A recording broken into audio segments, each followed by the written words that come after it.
जर आपले व्हिडिओ आवडत असेल, गोष्टी आवडत असेल तर प्लीज चॅनलला सबस्क्राईब करा, लाईक करा, शेअर करा। आजची गोष्ट आहे श्री स्वामी समर्थ। श्री स्वामी समर्थ चोळपाच्या मुलांबरोबर गोट्या खेळत होते। स्वामी म्हणतात, जिंकायचं असेल तर नेम अचूक पाहिजे, लक्ष केंद्रित करावं लागतं।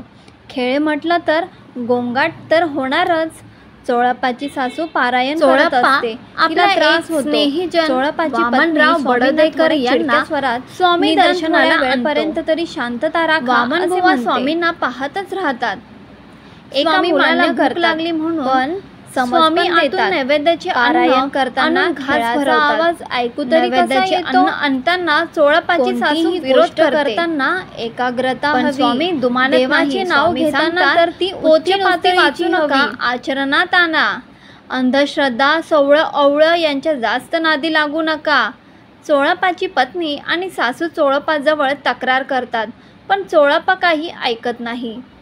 तिकडे शास्त्री बुवा वामन बुवांना स्वामींबद्दल घालून पाडून बोलतात। मग ते वामन बुवाला घेऊन आपल्या गुरु घोलप स्वामींकडे जातात।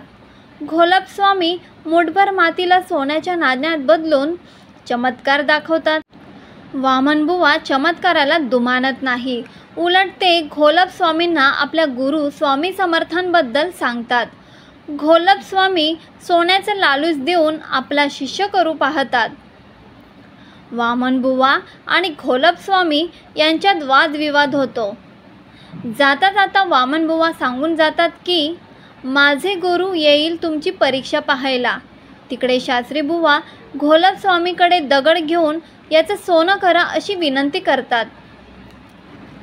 अर्ध सोनं आम्ही घेऊ अशा अटीवर घोलप स्वामी आपले प्रयत्न सुरू करतात, पण काहीही केलं त्यांना काही यश येत नाही। त्यांना वाटतं की वामन बुवांनी आपली विद्या हिरावली आहे, म्हणून सूड घ्यायला घोलप स्वामी धर्मशाळेत जातात। घोलप एक मोठा धोंडा घेऊन वामन बुवांवर टाकायला जातात, पण त्यांना धोंडा टाकताच येत नाही आणि उलट तेच स्वतःहून पडून त्याच धोंड्याखाली चिरडले जातात। धोंड्याच्या आवाजाने वामन बुवा जागे होतात। त्यांना लगेचच सर्व प्रकरण कळते। ते मनोमन स्वामींना आपले रक्षण केल्याबद्दल धन्यवाद देतात।